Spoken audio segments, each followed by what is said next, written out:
Hello, नमस्कार. रेवती रेसिपीमध्ये तुम्हा सगळ्यांचं स्वागत आहे. तर मस्त संडे स्पेशल असं आहे ना, बांगड्याचं झणझणीत असं कालवण बनवलेलं आहे. अगदी सोप्या पद्धतीमध्ये दाखवलेलं आहे. त्याच्यामुळे व्हिडिओ स्किप न करता पूर्ण बघा. व्हिडिओ जर आवडला तर व्हिडिओला एक लाईक करा. चॅनेलवर नवीन असाल तर चॅनेलला सबस्क्राईब करा. तर आता आपण मस्त असे आहेत ना, इथे बांगडे घेतलेले आहेत. अगदी ताजे ताजे असे बांगडे आहेत आणि एका बांगड्याचे आहेत ना 2 तुकडे करून घेतलेले आहेत.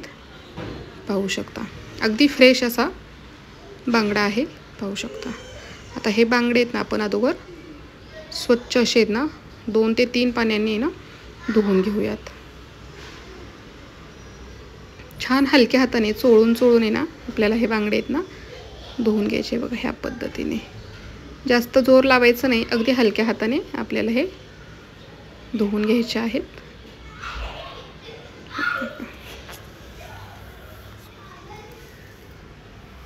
व्यवस्थित स्वच्छ असे आहेत ना आपल्याला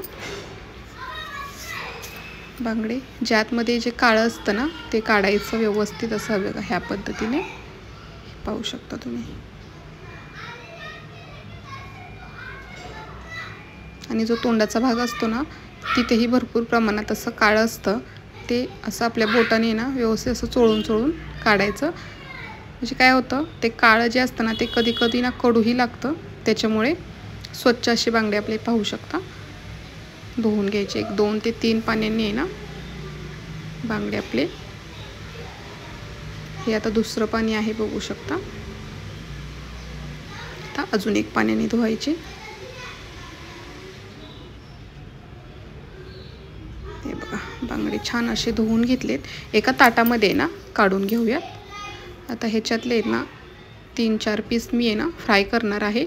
बाकीच्या बांगड्याचे ना कालवण बनवणार आहे. जो पाठचा भाग आहे ना ते 4 पीस घेतलेले आहेत आणि राहिलेल्या बांगड्याचं आपल्याला कालवण बनवायचं आहे. तर आता ह्याच्यासाठी मी ते अर्ध लिंबू घेतलेला आहे. अर्ध्या लिंबूचा रस टाकायचा. हळद टाकायची, मीठ टाकायचं आणि छान असं ह्याला आहे ना हाताने व्यवस्थित असं लावून घेऊयात. हळद, मीठ आणि लिंबाचा रस सगळीकडे व्यवस्थित आपण सगळ्या बांगड्यांना व्यवस्थित आहे ना लावून घेऊयात. आता ह्याच्यासाठी आपल्याला एक छान असं वाटण करून घ्यायचं आहे. तर कढईमध्ये ना तेल टाकलेलं आहे आणि उभा मोठा असा आहे ना कांदा चिरून घेतलेला आहे. कांदा टाकायचा आणि छान असा कांदा एकसारखा हलवत राहायचा. म्हणजे सगळा व्यवस्थित कांदा आपला आहे ना भाजला जाईल. आणि कांदा छान असा आहे ना हे बघा गुलाबी होईपर्यंत आहे ना आपल्याला भाजून घ्यायचा आहे. कांदा छान असा भाजलाय. कढईमध्ये ना आपण एका साईडला असा करून घेऊयात. आणि इथं ओलं खोबरं घेतलेलं आहे. ओलं खोबरं नारळ आहे ना छान असं फोडून त्याचे छोटे छोटे तुकडे करून घेतलेले आहेत. 1 वाटी ओलं खोबरं घेतलेलं आहे. आता ओलं खोबरं जर नसेल तर आपलं सुकं खोबरं असतं ना त्याचाही वापर करायचा. पण मच्छी कढी जर बनवायची असेल आपल्याला तर ओलं खोबरं वापरायचं. खूप सुंदर अशी आपली मच्छी कढी होते. छान असं हेही भाजून घ्यायचं आहे आपल्याला.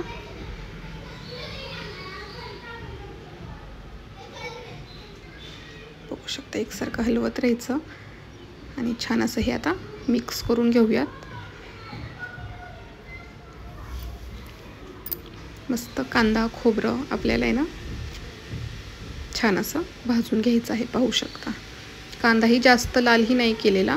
अगदी सोनेरी गुलाबी कलर होईपर्यंत आहे ना भाजलेला आहे.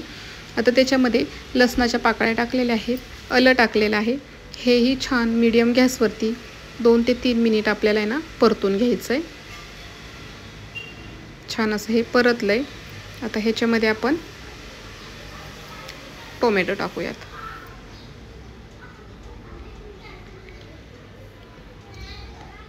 आणि टोमॅटो ही आपल्याला आहे ना एक 3-4 मिनिट आहे ना छान असा बारीक गॅसवरती ना भाजून घ्यायचं आहे. खोबरं, कांदा, लसूण, आलं, टोमॅटो हे छान भाजलं. पाहू शकता मस्त असं ह्या पद्धतीने ना वाटण करून बघा. खूप सुंदर असं आपलं मच्छीचं कालवण होतं. आता कोथिंबीर टाकलेली आहे. गॅस बंद केलेला आहे.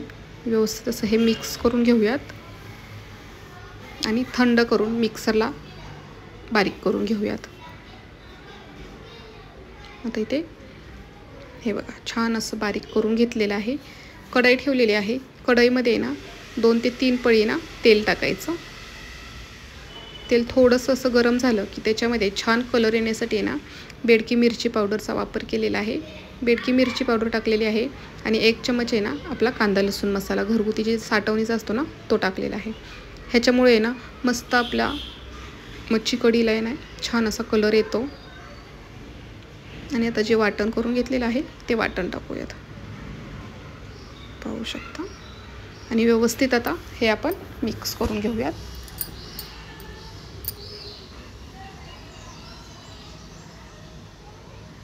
एकसारखं हलवत राहायचं। बारीक गॅसवरतीच आपल्याला हे मसाला आहे ना आपला हा छान असा भाजून घ्यायचा आहे। अगदी तेल सुटेपर्यंत आपल्याला हे भाजायचं आहे। एकसारखं हलवत राहायचं।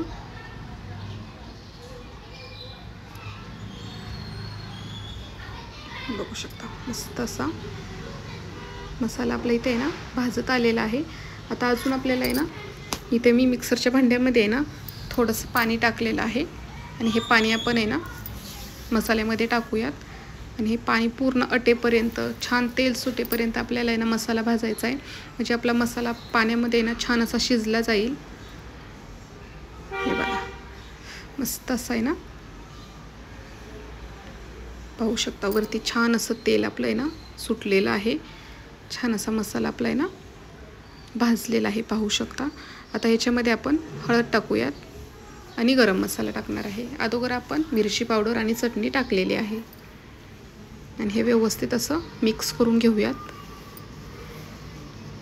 आणि एका साईडला आहे ना गॅसवरती गरम पाणी करायला ठेवलेलं आहे।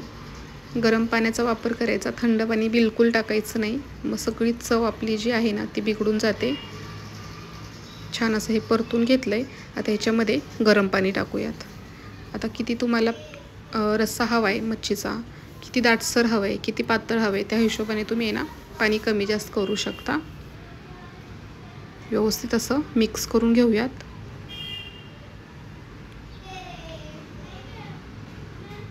बघा छान अशी उकळी येत चाललेली आहे। आता ह्याच्यामध्ये आपण कोकम टाकूयात। कोकमचे ना 4 ते 5 तुकडे टाकायचे। थोडंसं चवीनुसार मीठ टाकायचं आणि व्यवस्थित असं मिक्स करून घेऊयात। आणि मीडियम गॅसवरती ना 7 ते 8 मिनिट आहे ना छान असे हे ना उकळून घ्यायचं। पाहू शकता किती सुंदर अशी ना तरी आलेली आहे। आता ह्याच्यापेक्षा तुम्हाला अजून पातळ पाहिजे असेल ना रस्सा तरीही तुम्ही पाणी टाकू शकता। आता इथे हळद मीठ लावलेलं आहे ना, बांगडा आपण आहे ना कालवणामध्ये ना सोडून घेऊयात। एक एक असं सोडायचा। रस्सा आपला छान असा अगोदर आहे ना उकळून घ्यायचा 1 7-8 मिनिट, म्हणजे छान रस्स्याला चव येते। आणि नंतर मच्छी आपली सोडायची आणि हलक्या हाताने ना हलवून घ्यायचं, जास्त हलवायचं नाही। आणि मच्छी सोडल्यानंतर एक 5 ते 7 मिनिट पुन्हा मीडियम गॅसवरती आपल्याला हे छान असं शिजवून घेऊयात। तर कसा वाटला व्हिडिओ तो तुम्ही मला नक्की कमेंट करून सांगा। व्हिडिओ जर आवडला तर चॅनलला माझ्या लाईक करा, शेअर करा आणि सबस्क्राईब करा। आणि व्हिडिओ बघितल्याबद्दल धन्यवाद।